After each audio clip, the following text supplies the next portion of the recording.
नमस्कार, स्वागत है आपका के इको ज्ञान गंगा में। और आज का हमारा जो टॉपिक है वो है time element and equilibrium price की जो संतुलन कीमत है उस पर समय तत्व का क्या प्रभाव पड़ता है।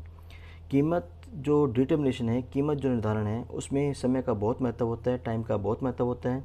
क्योंकि जब मांग में परिवर्तन होता है तो उसी के अनुसार सप्लाई में जो परिवर्तन होगा उसमें कुछ समय लगता है।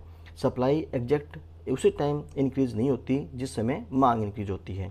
तो यहाँ पर हम जो टाइम ले रहे हैं वो कैलेंडर टाइम पीरियड नहीं ले रहे, वो हम ऑपरेशनल टाइम पीरियड ले रहे हैं, क्रियात्मक समय ले रहे हैं। क्रियात्मक समय क्या होता है या फंक्शनल टाइम पीरियड क्या होता है?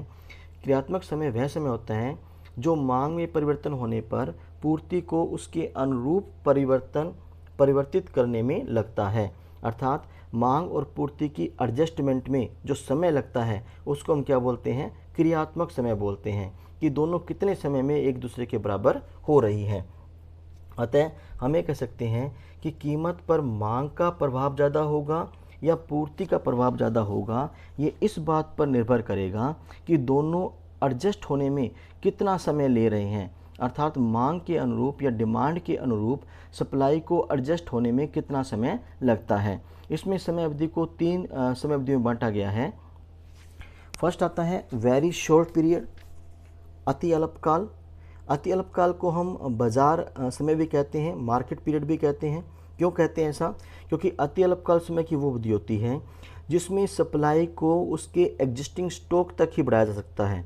एक उत्पादक के पास वर्तमान में जो भंडार होता है, जो स्टॉक होता है, वो केवल वहीं तक अपनी सप्लाई को इंक्रीज कर सकता है, उससे आगे वो इंक्रीज नहीं कर सकता, चाहे डिमांड इंक्रीज करे या डिक्रीज करे। जैसे मान लीजिए किसान है, वो शाम को सब्जियां तोड़ता है, सुबह मंडी में बेचने गया तो कितना बेच पाएगा? जितना वो लेकर गया है। उसके पास इतना समय नहीं होता कि वो दोबारा खेत में जाए, फिर सब्जियां तोड़े और फिर बेच कर आए। इसी प्रकार से एक दूध बेचने वाला है, वो सुबह जितना दूध लेकर जाएगा उतना ही बेच पाएगा, इससे आगे वो नहीं बेच पाएगा, क्योंकि दूध का स्टॉक क्या उसके पास लिमिटेड है, वो सप्लाई को वहीं तक इंक्रीज कर सकता है। तो हम देखते हैं कि सप्लाई यहाँ पे क्या हो गई? कांस्टेंट हो गई, परफेक्टली इनइलास्टिक, कि डिमांड चाहे इंक्रीज करे या डिक्रीज करे, सप्लाई चेंजेस नहीं हो सकती। तो जब सप्लाई चेंज नहीं होगी तो प्राइस क्या रह जाएंगे? सब डिमांड के इंक्रीज करने पे इंक्रीज करेंगे और डिमांड के डिक्रीज करने पे डिक्रीज करेंगे। मीन्स अगर अति अल्पकाल है, वेरी शॉर्ट पीरियड है, तो मांग का, डिमांड का प्राइस इफेक्ट क्या होगा? ज़्यादा होगा। और इस प्रकार से जो प्राइस डिसाइड होंगे उसको हम क्या कहते हैं? मार्केट प्राइस कहते हैं, बाजार कीमत कहते हैं। क्यों कहते हैं? क्योंकि यहाँ पे देखिए डिमांड सप्लाई बराबर नहीं हुए लेकिन प्राइस फिर भी डिसाइड हो गए। बिना मांग और पूर्ति के बराबर हुए, बिना डिमांड सप्लाई के इक्वल हुए अगर प्राइस डिसाइड होते हैं तो उसको हम क्या बोलते हैं? मार्केट प्राइस बोलते हैं, बाजार कीमत बोलते हैं। नाउ सेकंड टाइम पीरियड आता है शॉर्ट पीरियड, अल्पकाल। अब अल्पकाल हम जानते हैं कि समय की वो अवधि होती है जिसमें कुछ फैक्टर आपके फिक्स होते हैं, कुछ वेरिएबल होते हैं, कुछ साधन स्थिर होते हैं, कुछ परिवर्तनशील होते हैं। तो हम परिवर्तनशील साधन में या वेरिएबल फैक्टर में चेंज करके सप्लाई को, जो हमारी प्रेजेंट प्रोडक्शन कैपेसिटी है, वर्तमान उत्पादन क्षमता है, वहाँ तक बढ़ा सकते हैं, लेकिन उससे ज़्यादा इंक्रीज नहीं कर सकते, क्योंकि जो फैक्टर कुछ हमारे क्या हैं? कांस्टेंट हैं, वे स्थिर हैं, उनमें हम चेंज नहीं कर सकते। इसलिए जो वर्तमान प्रोडक्शन क्षमता होगी, जो प्रेजेंट प्रोडक्शन कैपेसिटी होगी, वहीं तक उत्पादन को इंक्रीज किया जा सकता है। इस केस में अगर हम देखें तो देखिए ऐसे हमारा सप्लाई कर्व है, ये पहले इलास्टिक है और फिर इनइलास्टिक है, परफेक्टली इनइलास्टिक, यानी एक सीमा तक सप्लाई में इंक्रीजमेंट हो सकती है, उसके बाद इंक्रीजमेंट नहीं हो सकती।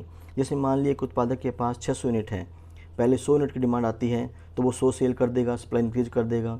फिर 200 की डिमांड आती है तो वो 200 का प्रोडक्शन करना शुरू करेगा, 200 सेल करना शुरू कर देगा। फिर 300 की डिमांड आती है तो फिर वो और प्रोडक्शन इंक्रीज कर देगा। कहाँ तक इंक्रीज कर पाएगा? 600 यूनिट तक, क्योंकि कैपेसिटी क्या उसकी 600 यूनिट बनाने की है, तो वो 600 यूनिट ही बना सकता है। इसमें यही चीज़ दिखाई गई है कि पहले डिमांड कर्व डी है तो सप्लाई के इक्वल होने के कारण प्राइस क्या हो जाएंगे? ओपी हो जाएंगे।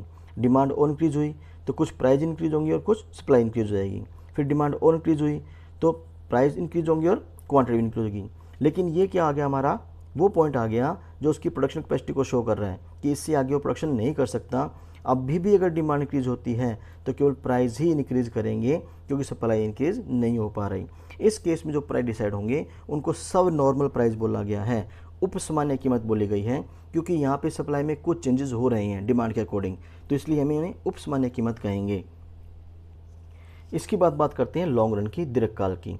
अब दीर्घकाल या लॉन्ग रन वो टाइम पीरियड होता है जिसमें सभी फैक्टर वेरिएबल होते हैं, ऑल फैक्टर्स आर वेरिएबल। एक प्रोड्यूसर जो चेंज करना चाहे वो सब चेंज कर सकता है, नए प्लांट लगा सकता है, नई मशीनरी लगा सकता है, रॉ मटेरियल परचेज कर सकता है, तो वो डिमांड के अकॉर्डिंग सप्लाई को इनक्रीज कर सकता है।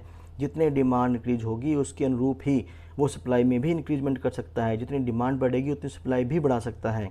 तो इस केस में प्राइस वहाँ डिसाइड होंगे जहाँ डिमांड और सप्लाई दोनों क्या होंगे, इक्वल होंगे। और जो प्राइस डिसाइड होंगे उन्हें हम सामान्य कीमत कहेंगे, नॉर्मल प्राइस कहेंगे, क्योंकि यहाँ पे डिमांड सप्लाई दोनों क्या हैं, इक्वल हैं। तो लॉन्ग रन में प्राइस वहाँ डिसाइड होंगे जहाँ डिमांड सप्लाई दोनों क्या होंगे, इक्वल होंगे। Thank you.